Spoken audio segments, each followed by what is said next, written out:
So the coronation happened. And one thing you may have seen in the news is that a small number of pro-Republican, and I do mean Republican in the very literal sense of not wanting a monarchy, some pro-Republican protesters were arrested and moved on, and they've all been released without charge. But I think what this really shines a light on is just how insidious the anti-protest legislation is that this government's brought in. Now, I'm fundamentally opposed to criminalising any peaceful protest.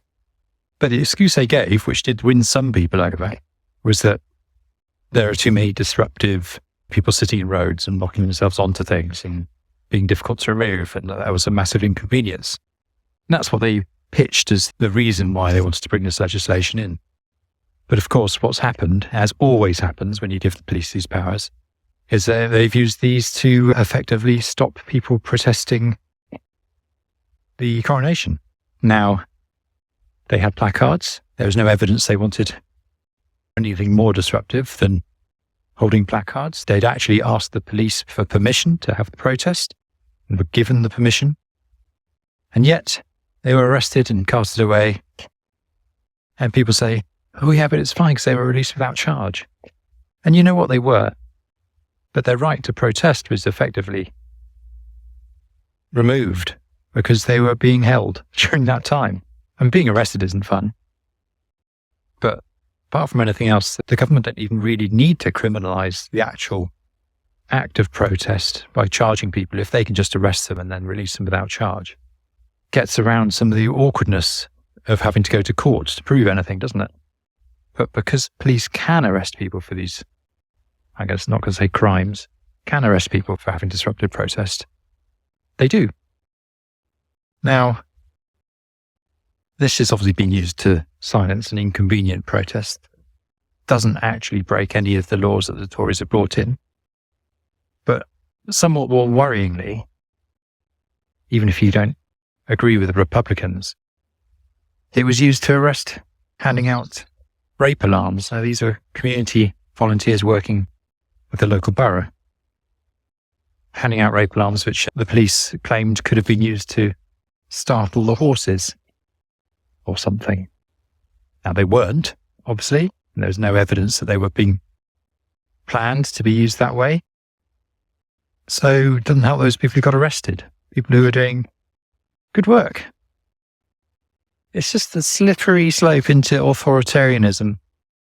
Everyone always denies these Just Stop Oil protests are disruptive. It's only those we want to stop.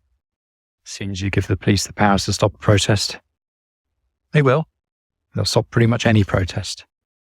And we see this repeatedly whenever more power is granted. It's always used to the fullest extent, even if that's not actually even what the government wanted. But of course, the government did want this.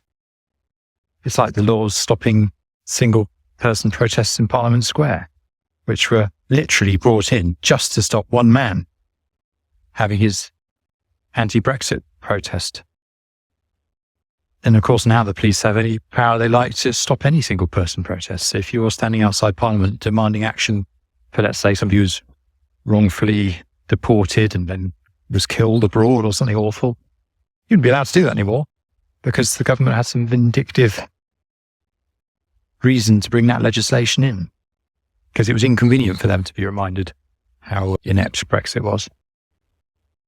Now, we should all care because even if you don't agree with a particular protest against this government, whether it's because you agree with the government or because you disagree with the protest, if you then agree with legislation to ban protests, one day that power will inevitably be used against you in protest you agree with, because either there will be a different government that's doing things you don't like, or it will be a protest against something that you want to protest. This was seen to some extent by the Countryside Alliance march. Now, I don't agree with the pro-hunting position of the Countryside Alliance at all.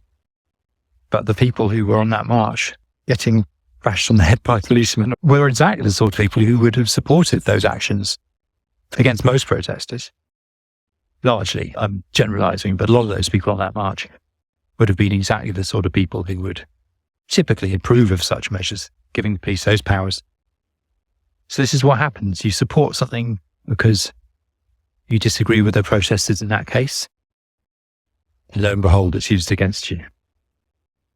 So always stand up for the civil liberties we have in this country traditionally, which are being eroded by this government, whether it's the right to asylum, the right to protest.